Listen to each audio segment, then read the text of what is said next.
एक राजा था जिसके यहां बेटा पैदा नहीं हो रहा था। उसे किसी तांत्रिक ने सलाह दी कि आप ही के राज्य में किसी छोटे बच्चे की बलि चढ़ा दीजिए। अगले 1 साल में आपके यहां बेटा पैदा हो जाएगा। राजा ने ऐसा ही किया। अगले ही दिन ऐलान करवा दिया कि जिस घर से बच्चा दिया जाएगा, उस घर को ढेर सारा धन दिया जाएगा।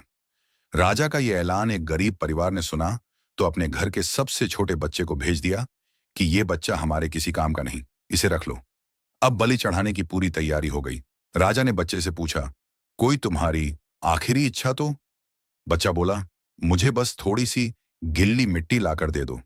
मिट्टी लाई गई तो उस बच्चे ने उस मिट्टी से छोटे छोटे 4 मकान बनाए और उसके बाद एक एक करके 3 मकानों को लात मारकर गिरा दिया।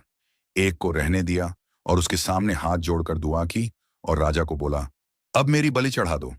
यह देखकर राजा को बड़ा अजीब लगा। वो डर सा गया कि शायद बच्चे ने कोई तंत्र विद्या की हो। उसने बच्चे से पूछा, तूने ये क्या किया था?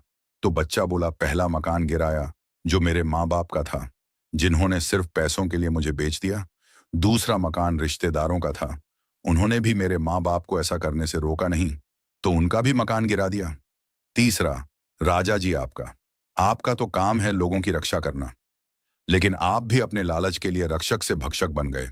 आपने तो अपने लालच के लिए मेरी जिंदगी खत्म करने की सोच ली, तो मैंने आपका भी महल गिरा दिया।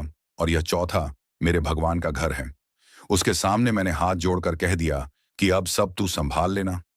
राजा ने बच्चे की बात सुनी तो आंखों में आंसू आ गए और गहराई से सोचा कि किसी हंसती खेलती जिंदगी संगीत को खत्म करके मुझे बेटा मिल भी गया तो मेरे किस काम का, क्योंकि मेरे राज में न्याय की भूल हो सकती है, लेकिन उस ऊपर वाले की डायरी में गलती की कोई गुंजाइश नहीं है।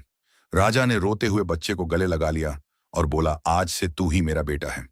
इस कहानी का मतलब है कि दुनिया के सामने झुकने से कुछ नहीं होगा, क्योंकि दुनिया अपने मतलब के लिए कुछ भी कर सकती है। झुकना है तो उस भगवान के सामने जिसके सामने झुकने से तुम्हारा कोई कुछ नहीं बिगाड़ सकता। समर्पण करना है तो उस परम